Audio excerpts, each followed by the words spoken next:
In this podcast episode, Mel Robbins introduces Dr. Ramani Durvasula, a renowned psychologist, professor, and best-selling author specializing in narcissism. Dr. Ramani's latest book, It's Not You, focuses on what to do once you realize you are dealing with a narcissistic parent or in a relationship with a narcissistic individual. The conversation delves into the impact of narcissistic behavior on individuals and how to navigate such relationships. Dr. Ramani explains that individuals who have experienced narcissistic emotional abuse often exhibit signs such as self-blame, self-doubt, confusion, anxiety, helplessness, and powerlessness. They may struggle with sleep, concentration, and self-care, feeling selfish when prioritizing their needs. Additionally, they may feel lonely, isolated, and question their sense of self. The first step towards healing from narcissistic abuse is radical acceptance. This involves acknowledging that the narcissistic individual's behavior is unlikely to change. It does not mean agreeing with or condoning their actions, but rather accepting the reality of the situation. Radical acceptance also entails recognizing that the abuse is not the victim's fault and affirming their self-worth. Dr. Ramani emphasizes the importance of letting go of hope for change in the narcissistic individual. Holding on to this hope can hinder the healing process as it keeps individuals invested in a futile expectation. By releasing this hope, individuals can redirect their focus towards their own healing and growth. She highlights that people often stay in narcissistic relationships due to practical factors such as financial dependence, housing, health insurance, family dynamics, co-parenting obligations, or cultural stigmas against divorce. These factors can create barriers to leaving the relationship, even when the individual recognizes the toxic nature of the dynamic. One significant challenge in healing from narcissistic abuse is the lack of closure and justice. The absence of acknowledgement or apology from the narcissistic individual can leave survivors feeling unresolved.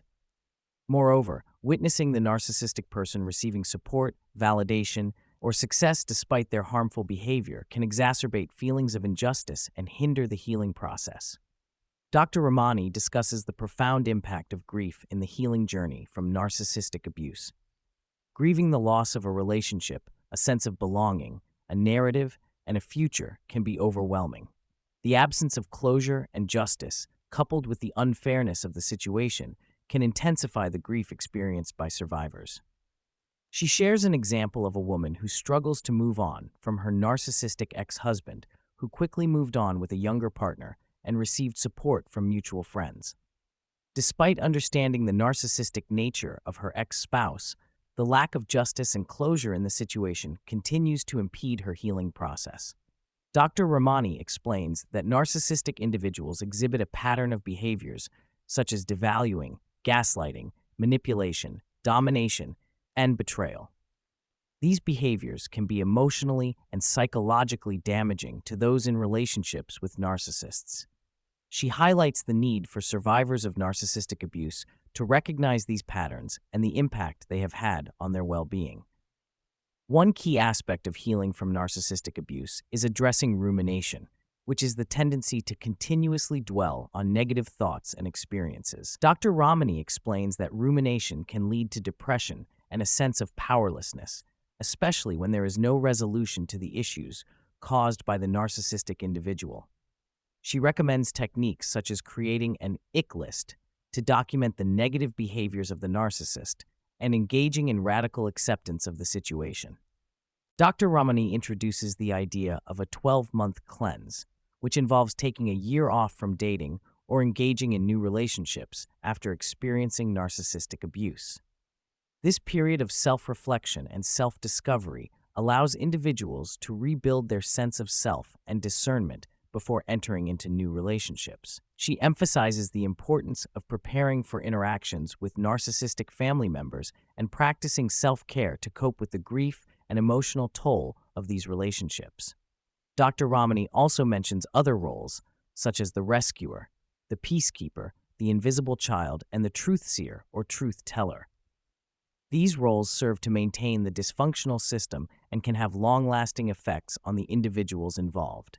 She emphasizes that these roles are concrete and rigid, limiting the individual's ability to be themselves and causing psychological harm. The podcast delves into the complexities of dealing with a narcissistic parent, especially after their death. Dr. Ramani discusses the challenges of navigating relationships within a family system where the narcissistic parent is no longer present. She highlights the difficulty of confronting the false narrative that may be perpetuated about the deceased narcissistic parent, especially when other family members continue to uphold their image. The conversation shifts to the impact of narcissistic relationships on children and how parents can support their children in healing from the effects of narcissistic abuse. Dr. Ramani advises parents to create a safe space for their children to express their feelings and validate their experiences. She emphasizes the importance of not trying to fix the situation, but rather listening and supporting the children as they navigate their emotions. As the conversation delves into the grieving process for individuals recovering from narcissistic relationships, Dr. Ramani emphasizes the importance of recognizing the loss and allowing oneself to grieve.